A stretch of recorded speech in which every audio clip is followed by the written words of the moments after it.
morning, everyone. It is another tropical day here in Wakeham's study room. The window is indeed open, yes. Really encourage people to take a break in the hallway if they need to. We are going to start off the day returning to H541. That is related to abatement of flood-related damaged properties and the education property tax. Then we are going to take a break at 10:30, and at 10:45 we're going to work on another piece of budget adjustment with Anthea related to the license plates. And at 11:30 we're going to go back to a conversation about fees. So to start us off this morning, I think Kirby had some follow-up from our last conversation. If you want to join us.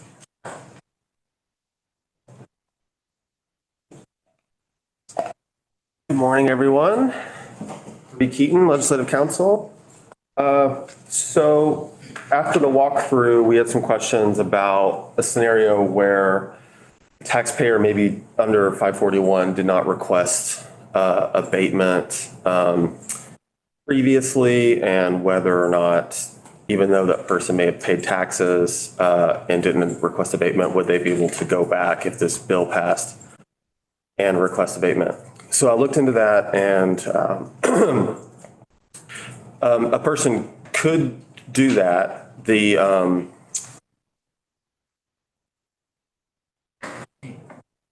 Sorry, could you just set out the question again? Yeah, so I believe it was your question, Representative Odie.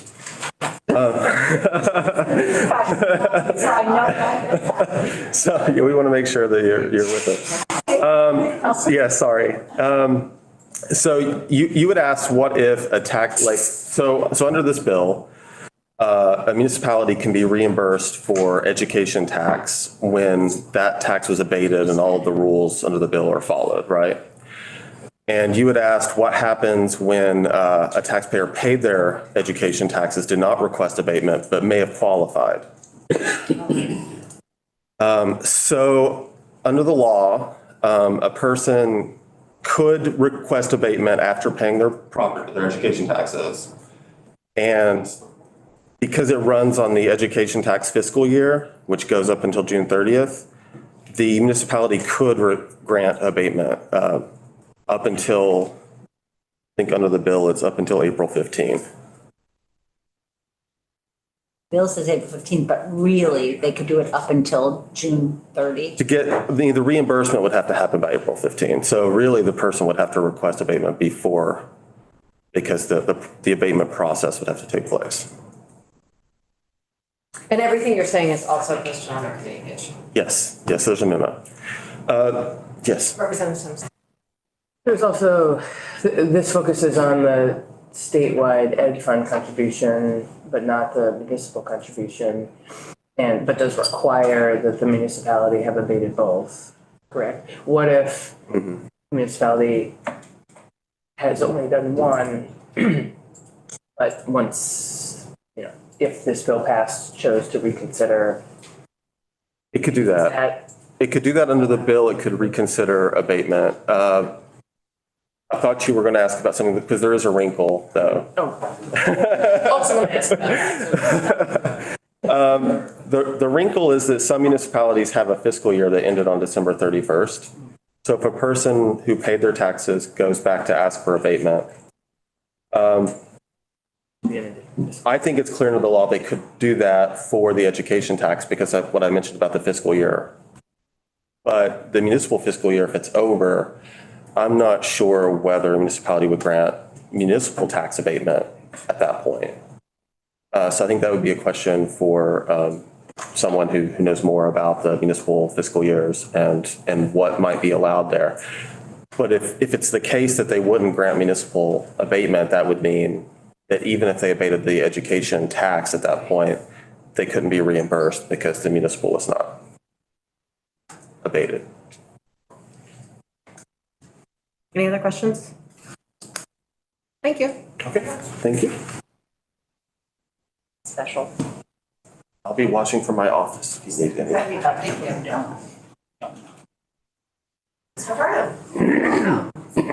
And committee, we have a number of witnesses, so we have approximately like 12 minutes per witness, just so you can all sort of gauge your Question. level of engagement. Yes. Just want everyone to sort of be on that same page. Hello, welcome. Glad Thank to you, Madam see Chair. Good to be here. For the record, Douglas Farnham, Chief Recovery Officer for the state of Vermont. I'll try to keep that in mind as well, Madam Chair. And I'd be happy to come back at some other time if appropriate to do more of a overview, general questions, FAQ style interaction. Specific to this effort, the floods of July and August, which FEMA has dubbed DR 4720, in there, you know. You're getting a tattoo. Yeah. Sorry. Totally appropriate. Those floods we're still piling up the estimates, actually, at this point in time. But well over, I'm confident the total damage of the storm was well over $1 billion. And a big portion of that was in the residential business side, the real property side, and personal property. So one of the reasons we shortly, during the fall, worked with the legislature, found partnership very early on that this concept needed to be addressed is that over 260 structures had hit that, by FEMA standards, had hit that substantial damage, major destroyed category. So that's many situations early on in the fiscal year where, at least the state fiscal year, where those homeowners aren't going to be able to enjoy the use of that property. They're going to have to find other alternatives. I think everyone here is likely familiar with many of the difficulties that those homeowners and businesses have had finding alternative locations due to many other struggles Vermont is having right now. So the exacerbating conditions of this storm, the housing market and the situation Vermont was in when the storm hit, have made it much harder on the individuals in question. This structure was resurrected from Irene. We kind of went back, looked at what was done in Irene, tried to pick what worked well, what made sense, and this definitely made sense from our perspective, that the municipalities not be on the hook for the education share of their abatements. I do acknowledge that in order to recover from this historic disaster, it is going to be very challenging for municipalities to participate in the financial side of recovery. So their ability to abate taxes, I think, is going to be challenging. I think that's something to talk about, but I know that our state finances are also challenged right now. So it's a tough balance to strike, and we are hoping to find other ways to help municipalities. We're working on solutions, trying to find more federal opportunities. But I do think the municipalities not being responsible for the education portion is a good balance given our current challenging conditions. So I'll stop there. I'd be also happy to share more general information if that's helpful, Madam Chair. When we were first going through the bill, there were questions about using FEMA thresholds, and what that meant. And I know that, you and I had some conversations about that. Yes. When the session started, and I'd love to hear more about that. I think one piece of context for the committee is that the towns are stretched to the limit right now just to complete the substantial damage process that's required for people to rebuild, to have buyouts. It's required after a disaster like this, right? And the resources are maxed out just doing that. If we were to integrate different levels of assessment of damages, aside from that determination, I think that the local and state resources would be overwhelmed. They wouldn't be able to. We're very concerned that we're not going to be able to complete all the substantial damage assessments that we need to within the timelines required by the, I apologize. I'm not certain if they're required by the National Flood Insurance Program or by FEMA, but I think that may be even one of FEMA's programs. So it's federal requirements. So I think that's why we recommended not complicating the matter, because we simply don't have the resources to look at it in a different way. And I do think actually that the 50% threshold, the 90 days, that 90 days is a unique thing that was used for Vermont. That's not linked to anything federal, but I think it is rational. And That's the heart of it, Madam Chair. Anyone have any questions? Okay. Thanks, I didn't mean to shut down. I was just giving people context for what was gonna happen. Okay, thank you very much for joining us, I appreciate it. Mr. Brady, Good morning again. good morning. I like all this time you're spending with us this year. Becoming a habit. Love it. Ted Brady from the Vermont League of Cities and Towns. Nice to see everyone.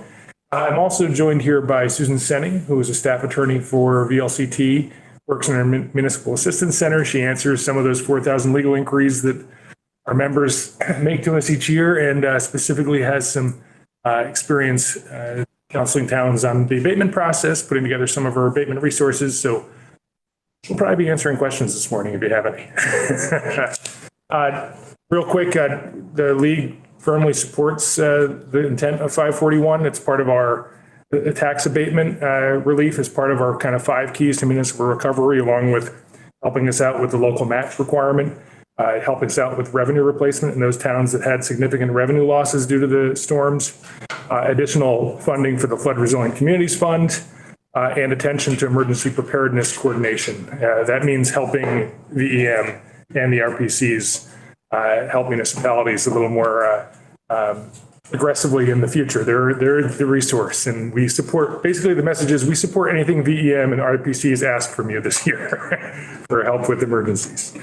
You know the story about why we're here, so I can skip a lot of my testimony. That's the good news, and get to questions. The one big missing piece in the bill that we feel is, municipalities, there's actually a small number of municipalities that were disproportionately impacted by the storm, places where abatements need to happen. And those municipalities are being asked to recover and are being forced to help their communities, their citizens recover, while other communities are enjoying the luxury of not having to do that. And so that's why there's justification in reimbursing us for ed fund abatements, but there also should be some conversation about potentially reimbursing municipalities for the municipal tax abatement that occurs also. Certainly understand that the legislature and good policy might encourage towns to have some skin in the game, but we think it's unfair to say these towns, because you got the bad roll of the dice and so many of your homes were flooded and you have a lot of need for abatement, you have to shoulder the burden of that, while other towns don't have to this year. So we're hoping the state could potentially, we're asking that you increase the language here to allow some reimbursement for a municipal portion of the abated taxes Can I also. ask you a question about that, Ted? Sure. And this is like a procedural in the weeds kind of question. So this bill and the fact that the abatement as drafted comes out of the education fund means that this bill can move quite quickly through the legislative process. And if we start touching general funds, it means the bill will slow its roll and need to be, wrapped into the budget. And we've heard from towns that like, this is really needed. The signal is needed very, very much. That's why it's sort of starting in both chambers and moving. And so, what are your thoughts on that? I think it's small money, actually, the municipal tax side. We're not talking millions of dollars. We're talking hundreds of thousands of dollars to make municipalities. So I'm hoping that's not something that bogs it down. Okay. But I agree, time is of the essence. And the other important thing we just heard, I think extending the eligibility deadline beyond, the implementation of the bill or April 15th would really help those municipalities that haven't managed to market this to their communities or who are, really nervous about abating taxes to have a chance to do it. So I appreciate the conversation that's happened here to try to lengthen that. Yeah. I was going to mention, but I was going to wait till Ms. Dawes here to ask if April 15th was reasonable. I have my doubt or worries about the rush to do that. The other thing is the municipal aid is in H723, just came out hot off the press. That's a big ask. Appreciate the Washington County delegation's push on that. Cranking it.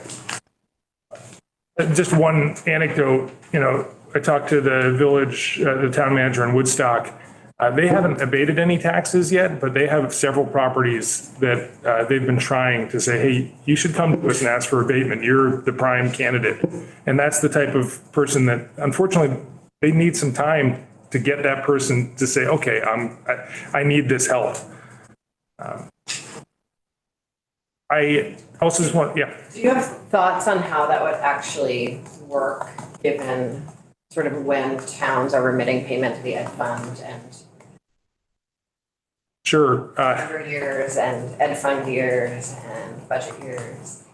Susan, is this something, I know that just came up in the testimony from Ledge Council. Does that relate to the municipal calendar year question?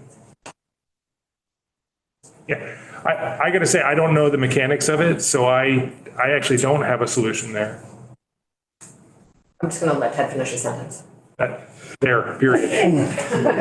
No, but Ms. Dawes, I'm sure will. Yes, and we will get to her. I'm wondering, Ted, whether you've had the time to really survey your members about where they're at, who has offered abatement, and has it been for both municipal and statewide ed funds, and what you're learning about, the most impacted communities and their ability to offer this relief equitably to property owners. Yeah, did a very informal survey of a small number of the most impacted communities. And it's obvious that the larger communities like Barry, you'll hear from Carol, they have needed to do this because they have so many homes that are substantially damaged. Communities like Hardwick, Hardwick's abated six tax bills so far, total of $15,000. They have 2 more that they think need to be abated. All 8 of those properties are going off the grant list. Like it's not a temporary thing. Yeah, I talked to the village of Johnson and the town of Johnson. They haven't abated any yet, but they know there are some people out there that could really benefit from this. So it has not been, I think, widespread outside of some of these larger kind of hubs that were most impacted, had the most number, the density of homes that were impacted. So, I mean, I take away from that both, like, great to know that places had a huge impact and I talked with Kristen in Hardwick and, was really intrigued to hear about all the active outreach she did, like, amongst the town to get buy-in and to then go do outreach to help make that happen. And yeah, it makes you, like, sort of worry about the folks who are looking at buyouts in Barton, for example, that no abatement has happened, and if it's your house that disappeared, that you still owe taxes on, it matters as much to you whether you were next to 30 other homes or not. And I'm curious if you have thoughts about what we could do to ensure, if we move forward with something like this, that it's like available and accessible, and that we're thinking about the timelines to maybe go back and help, and maybe really targeting those properties that went down the river that no longer exist. Yeah, I think the big thing is giving more time. Don't make it stop, April 15th or April 30th, where the date was in there of this year, to give people time to market it, give people time to actually ask for an abatement process to happen. We have an abatement toolkit at the league, which includes a model request for abatement form, model rules, a model tax abatement notice and agenda, an info sheet, and a abatement decision form. I bring that up just because since the flooding, we've seen a marked increase in the visitation to that site. Just this year alone, we had 600 hits on the tax abatement website, which is a good sign. I think that means that not just the large members, but also small members are trying to use the abatement process. And also that we have a kind of an abatement toolkit in a box. We marketed it on July 31st to our municipalities. Susan and her team wrote an article to our members saying, don't forget that abatement's a tool you can use. So I think marketing it is important. Sorry, one just thought, and do you think if we were to pass a bill, we should just encourage towns to make this available? Should we include model language? Should we empower technical assistance providers? Where does the capacity to make sure that someone whose home is down the river that doesn't exist anymore should have their property taxes paid? Who does that extra additional outreach? Yeah, well, we'd happily pound the pavement hard about this. We receive dozens of requests about abatement each year. I think we've had about 80 in the last 4 years. specifically referred them to the toolkit. So I think we'd be a great partner to help market it. I think our requiring towns to abate taxes, I want to go back to that first thing. We need to help them with the municipal portion of it then. And allow that process to occur and encourage them to use the tool that's there. I think I'm including I included the abatement toolkit in my testimony. So if you want to check out what's in there, you can go to the website, your testimony website, and check that out. I think that's really all the prepared testimony. I have a bunch more written. I hope if you have specific questions about this process, Susan's here. She can actually give you kind of an overarching idea of how it works and where she sees some, kinks in the system and such. I just want to summarize what I heard from you in terms of specific. So overall, supportive of the bill, requesting a change on the municipal abatement side, money for that, and maybe extending the deadline. Yep. Okay. Did I miss anything? Oh, and just a kudos for expanding it from the Irene eligibility to include the ORs. yes, the ORs, not the multiple things. That's a huge change and really appreciated. Yeah, absolutely. Representative. Just to mention, the toolkit, of course, was crafted not in anticipation of this circumstance, and what towns may not be aware of, which is unique to this circumstance, is you cannot abate only the ed versus the muni. You have to do them together or it's no go with the reimbursement. And that should be crystal clear for folks who don't maybe see that. Thank you so much, Ted. Appreciate it. Thank you, everyone.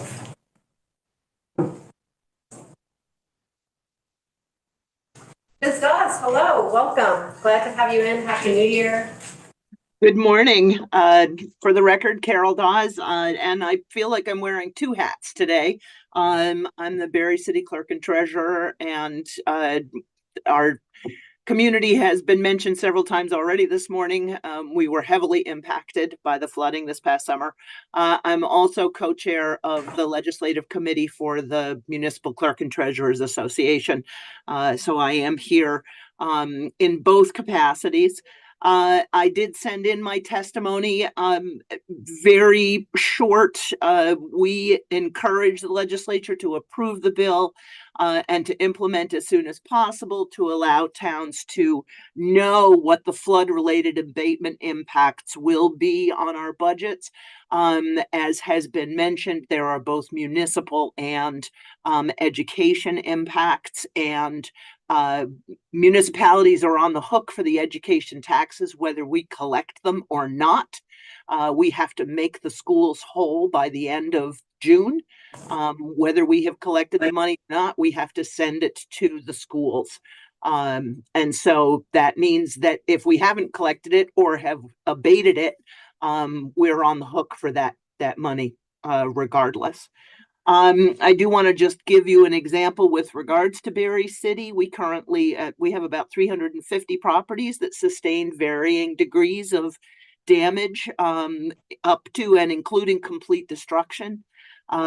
We sent a notice out with all our tax bills reminding people about the opportunity for requesting abatement, particularly focusing on those properties that had experienced flood damage.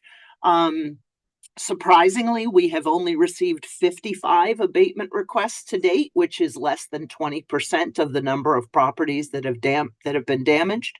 And we struggle, as was talked about a little while ago, with how to continue to get the word out, how to encourage people to apply for an abatement to which they are entitled, and to do it equitably without seeming to cherry pick. I'm really concerned about there being the perception of some kinds of preferential treatment for property owners. So we're trying to spread the word as broadly as possible to get people to participate. Of the 55 abatement requests that we have, they total about $337,000, of which $145,000 is education taxes. As Mr. Brady mentioned, the municipalities have skin in the game. And with these 55 properties, Berry City's skin in the game is about $192,000, representing $192,000 of property taxes that we will likely not see, that will be that size hole in our current fiscal year budget. We don't. I want to be careful to say that I was going to say we don't begrudge that loss. We do begrudge that loss, but we also feel we feel it's important to recognize that this is a tool that's available to our property owners to help them recover. And so we want to make sure that it's available to them. We appreciate the state being willing to consider being a partner with us in the abatements to, again, help support our communities. We have just a couple comments with regards to the bill itself. The criteria that are laid out on pages 2 and 3, as Mr. Brady mentioned, they're more expansive than what had been approved for Irene, and we really do appreciate that. I do have a little concerns about the 60-day threshold for people who were unable to be in their homes. We have a lot of people who were really proactive about getting back into their homes. And so my concern is that through their proaction, the town might be penalized, and the education taxes might not be abatable by the state or recoverable by the state. And so I don't know whether there's any flexibility in that 60-day window, but it's just something to think about. And then the other thing I'm sorry, was there a question? There wasn't, but since you paused, I have one. Okay. Fatally. The 60 days are you saying that those properties would not fall into any of the other categories? Because it's not an and, it's an or. So I know that in a few communities, folks moved back into their property in less than 60 days, but they still were lacking electricity, for instance. And so they would have fallen into that abatement category. Yeah, it's that they wouldn't meet any of they wouldn't meet the dollar criteria or the lack of utilities criteria. They wouldn't be able to meet any of the three, but they were displaced for at least a period of time. And so I guess I'm trying to understand why the property taxes would need to be abated if would they just be abated for, say, the 30 days that they were gone from their property? They certainly are entitled to make that request. And if they were out of their property if they didn't have use of their property for a month, then they could potentially be entitled to a 1/12 abatement of their property taxes. And are you seeing those requests? Some. The requests that we have coming in have ranged from people who are in those kinds of situations where they were displaced for a really short period of time, or for some people who weren't displaced at all, but had damage to their property. There's nothing in the statute on abatement that specifies the level of damage that needs to have occurred to trigger an abatement request. So we have seen people who have made requests for comparatively minor degrees of damage, right up to properties that have been completely destroyed. So, okay. Thank you. And I'm sorry to interrupt your. No, that's okay. The only other comment that I had was with regards to the timeline, which has already been talked about. I'm not clear, and perhaps I'm not understanding why the look back window starts on April 1st of 23. But I am concerned about why it would close so soon.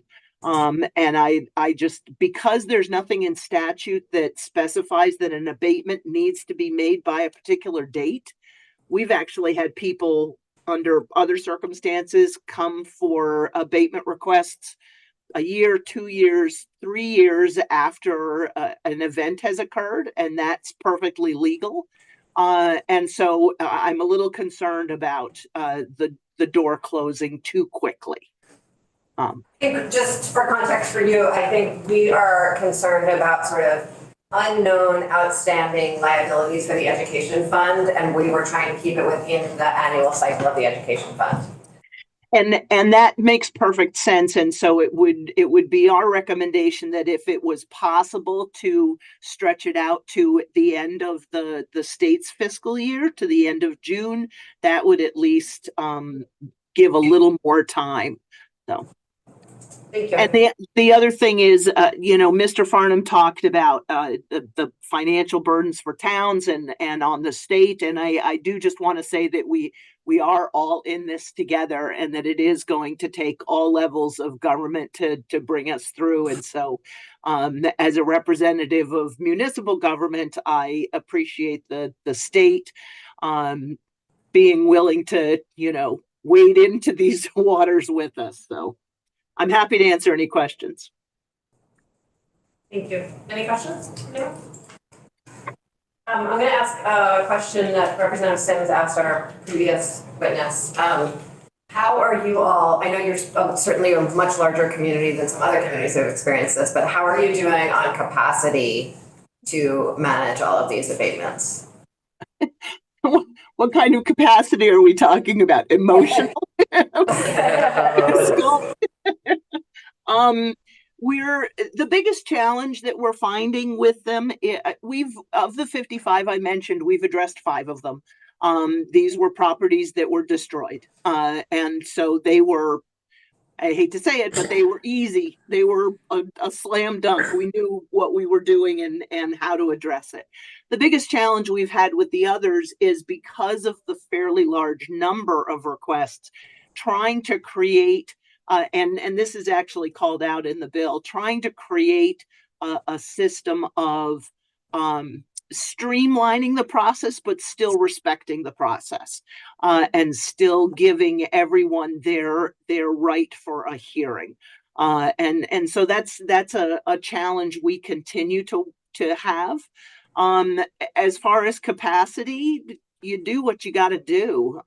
It's part of the job. The biggest challenge with Board of Abatement hearings is the quorum requirement. It's a lot of people you got to get together. And since we're talking about a significant number of hearings, getting those hearings lined up. We certainly are gathering a lot more data in preparation for the hearings, but that's just, desk time. And hey, I'm on salary, so I work 24 hours a day. And I'm retiring, so. Congratulations. But, I really do feel that this is, this is that part of where, government has a significant role to play, and we do the work. You can take a folding chair and sit by that window. Representative Anthony, do you have a question for? Yeah. Just a piece of information on the expeditiousness of hearing process. Because the statute was silent as to whether or not similarly situated applicants could be treated as a class, I asked, and my colleague from Berry City asked for a draft of municipal procedure to clarify that the Board of Abatement could treat similarly situated properties as a class for abatement purposes, but reserve the right for an applicant to opt out and ask for an individual hearing in respect to the due process aspect of that procedure. So that's in the pipeline, it's printed, and I was told by, at the time, Abby, that the way we wanted to go, that is, treat classes as groups, was okay simply because the statute was silent. But Jonathan and I thought it would be better to introduce a modification explicitly in municipal procedure law to allow that. So my understanding in having these conversations as we were drafting the bill is that that could be a challenge on due process. And so one, Ms. Dawes, I'm curious your thoughts on that, and two, Peter, are you hoping to amend this bill? No, Okay. separate. Thank you. Okay. Ms. Dawes, what are your thoughts on that idea? As someone who's trying to shepherd 50 requests through the process, finding a way to treat like requests together it would be very helpful. What we're doing is we've created an application. We've created a way to try to gather as much information as possible so that hopefully we'll be able to have hearings for like properties on one night, but as Representative Anthony said, we'll also make sure that everyone has the right to be heard, because we do know that that's the most important thing. So an opportunity to bundle or to treat them as a class would be helpful. Thank you. Do you have any further testimony? Nothing else from me. I'm available anytime. Thank you very much. Any other questions? Okay, thank you. Mr. Arsenault, 2 days in a row. Welcome. Thank you very much, Madam Chairman. Again, for the record, my name is Tim Arsenault. I'm the town clerk in Vernon and the co-chair at this point of the Vermont Clerk Treasurers Association Legislative Committee. Man, are we going to miss Carol when she retires? H541 is really, from the perspective of the non-hit towns, the right thing to do. In fact, my town, Vernon, was not hit by flooding, nor was it hit by Tropical Storm Irene. The main thing we've been hit by in recent years is the closing of a nuclear power plant. That's taken some restructuring, but we, I think, have that pretty well under control. So we are happy to help. In fact, may I quote Calvin Coolidge, who in 1928 said Vermonters would beggar themselves in the spirit of helping others. This same value is true. I would request that there be firm timelines, no matter what they are, so the towns can really know what to expect in setting their own local budgets. And also, please be as frugal as possible, because many town select boards, including my own, are taking a second look at their annual budgets because we saw some increases coming and we'd like to blunt them as much as possible. I would finally applaud the proactive work of the Ways and Means Committee and hope that a good bill can be passed in a timely fashion, and I would entertain any questions you may have. Thank you very much. Appreciate you coming in again. You're very welcome. Are you two sort of representing the impacted and the non-impacted towns on behalf of the Clerks and Treasurers Association? Is that sort of the scheme we're going with here? Okay, thank you. I love that. That's lovely symmetry. Thank you. Okay, thank you both very much. Appreciate you being here. Commissioner Bolio. Good morning. And Jill, are you your backup? Okay, great.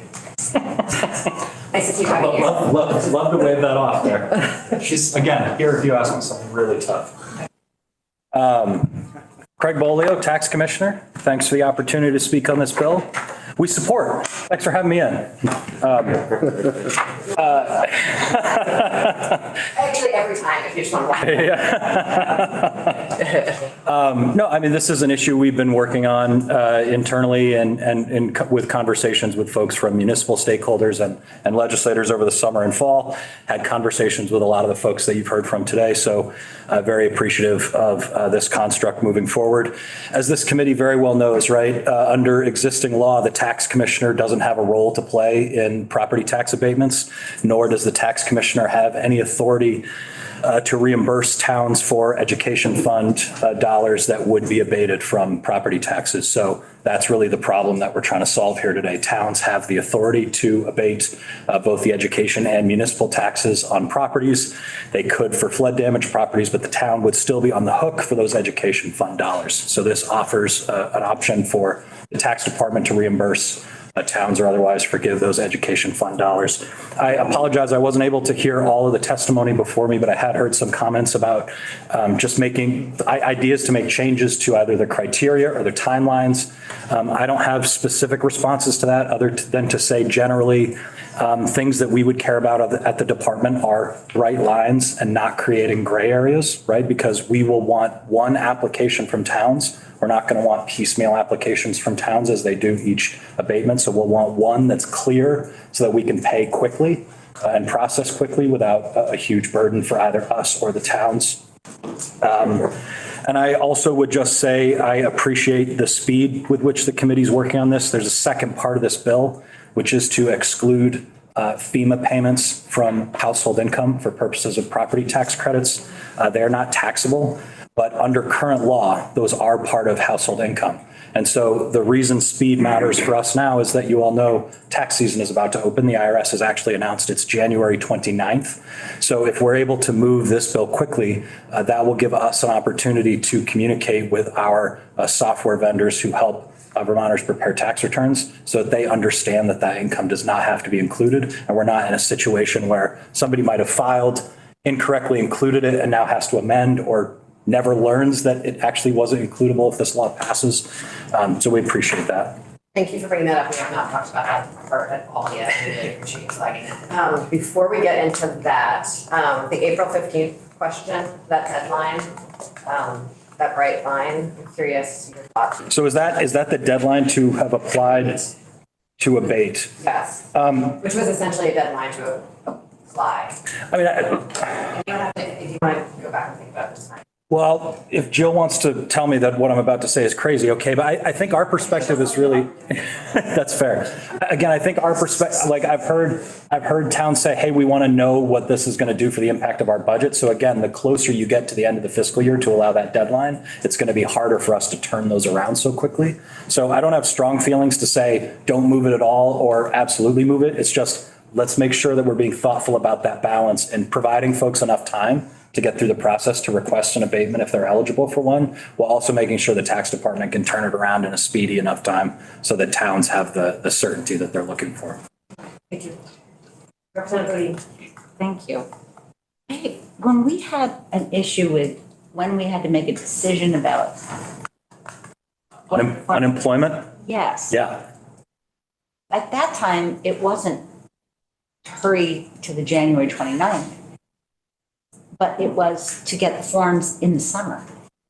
Well, so I think the issue that you're flagging is as part of ARPA, the federal government made up to $10,200 of unemployment insurance not taxable at the federal level, which created some real logistical challenges for a lot of states, not just Vermont, but Vermont was one of those. And part of the reason that that was so challenging was, one, the volume of folks who received unemployment insurance that year, because it was the pandemic year, right? So there was a big spike in the number of people who had it. So a lot of taxpayers were filing with that income. And that happened like after the tax seasons had opened. So it was causing Vermont legislature and other legislatures around the country to discuss that. I don't remember the exact timeline, but it was after tax season had launched. So we already had tens of thousands of tax returns that had come in that were essentially following that federal rule that would have created chaos for us to tweak it then. So we've learned from that and we're more nimble now, but it's also why speed is a factor here now. So that if we can get this done before tax season opens, we won't be in that spot. Thank you. Sure. Questions, thoughts? Yeah. Just in the early debates, as you referred, and first off, let me thank you and the administration for starting those conversations way back in the summer and fall. But I was always puzzled to distinguish between what the power of the town has in terms of prorating the abatement and the threshold that was articulated in the Irene's situation And I'm going back to the comments of why 60 days that you were unable to be in your house. Why that? Because as Clerk Dawes said, we have in Barre folks who will be eligible for a prorated abatement, but they might not meet the 60-day limit, which of course means that we abate it, but we would not be able to recoup the proportion of ed taxes. So I don't know where that came from, other than it was used back in Irene's day. I don't think it's a FEMA mandate, and I guess I would wonder whether or not that created a disadvantage for some communities who had short-term dislocation, but not meet the 60-day criteria. Yeah, so let me, I might be speculating a little bit, but let me try to respond to that. So I believe you're right. It was in the Irene. I think it was 90 days in Irene. So I think it's a little bit lower here. I don't believe it's a FEMA requirement, but Doug can correct me if I'm wrong on that.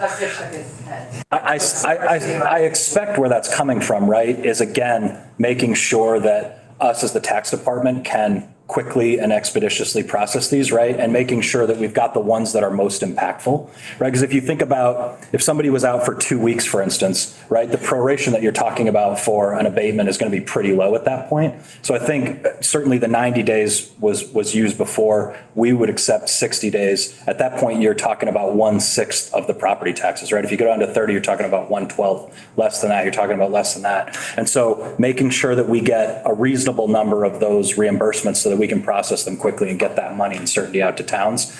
That said, I'm not sure that's a stake in the ground for us. If that's a discussion that the legislature wants to have to explore a different date, happy to engage in that. Well, thank you for clarifying, because it's persistent, but I could never track down what the logic. I wasn't part of those discussions in Irene's. I would guess that that's what created it there. As we were having internal discussions and talking about a date range, that was the purpose of the discussion for us, was making sure these would be impactful enough so that we wouldn't have so many as to slow us down and not be able to get that money out to towns quickly. Got it. Thanks. Sure. Craig, you may want to just refer me to the Agency of Education on this, but I thought I'd run it by you. We got this fund outlook from the education people. That's from Julia Restoration. Sorry to interrupt. Fiscal 25. Okay. So preliminary for fiscal 25. Yeah. So we're in 24 right now, Yeah. as you know. And at the bottom of the sheet, it says available funds, 12.8 million, I think. So would that 12.8 already be in the works and flagged for spending on other issues? Or is that money really available for use? I haven't looked at the newest one from this week, so I don't think I can speak intelligently to that, but happy to get myself up to speed on that and come back. And Julia might know off the top of her head as well. Let's have Julia answer the questions, and she's the drafter of the outlook. I appreciate that. Any other questions for her? Thank you so much for joining us. Thanks for having me. Julia, do you want to jump in and answer that question with the outlook? Thank you.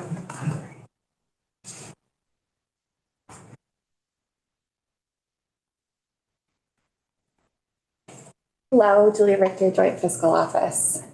So I believe the question was regarding the January 9th Education Fund Outlook that I presented on Tuesday. Yes. And the question was, correct me if I'm wrong, I believe the question was, in fiscal year 24, we're seeing in line 40, the current year unreserved unallocated to be 12.88 million. 39 and 40, yeah. Yes, so the question, was the question, what happens to those funds? Yeah, is that really money that is available, or is it unavailable because it's already been earmarked for something? Sure. So that's money that at the close of fiscal year 24, after updating the revenues that have come into the education fund, money that is available that was not earmarked or appropriated for some purpose. So of course, we're working off of forecasts and estimates.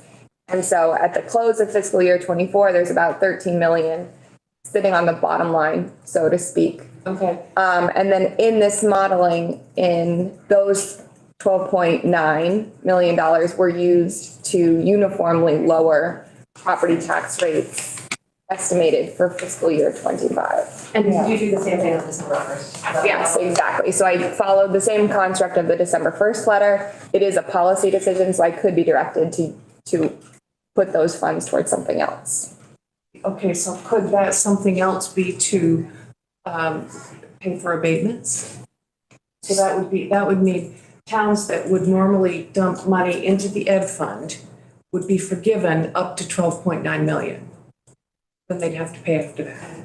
So, sort of taking a step back before getting to that specific question. So you'll recall that the education fund is a statewide fund in which all of the statewide revenues, including property taxes, are going in, and then all of the expenditures are coming out. So in this outlook that we're looking at here, you see that the estimate for the state education property tax abatement, H541, which the testimony has been about today, the consensus estimate is $1.1 million. And you can see that in line 1C, it's highlighted in fiscal year 24.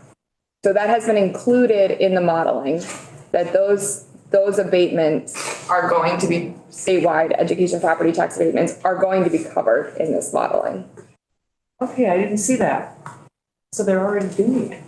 So We're not going to have to worry about raising additional money. It's included in here, right? So it's been included in the modeling. It is a policy decision. So as it's an abatement, we can sort of think about it as a tax expenditure. So that means that the property taxes in FY24, assuming that the estimate holds true to be 1.1 million, that the homestead property tax and non-homestead property tax, those dollars are going to be coming in a little bit lower than what was estimated for FY24. So the money does need to be made up. And so it will be made up either from, because it's all in the ed fund, you know, if it's made up from unreserved unallocated or increasing property taxes in FY25 is a different construct of thinking about the same thing. So is 1.1 realistic? It was pretty much the whole bearing. Just bearing must be 1.1 million. So the estimate was, and I did present a fiscal note on this to the committee last week. And so this estimate comes from consensus with the tax department, or I should say with the administration. And what we really did is we said, okay, what are the estimates in terms of property damage that would qualify for the property tax abatement as the bill outlines? And then using those estimates of the damaged property, then we applied average tax rates, minimum tax rate, maximum tax rate to get a range in terms of realistically, what are we thinking about here? And the different ways that we parsed back at it, it looked like around 1 million is the cost. Sure. Take a break for 10. Good seeing everyone. And then we will start a conversation about budget adjustment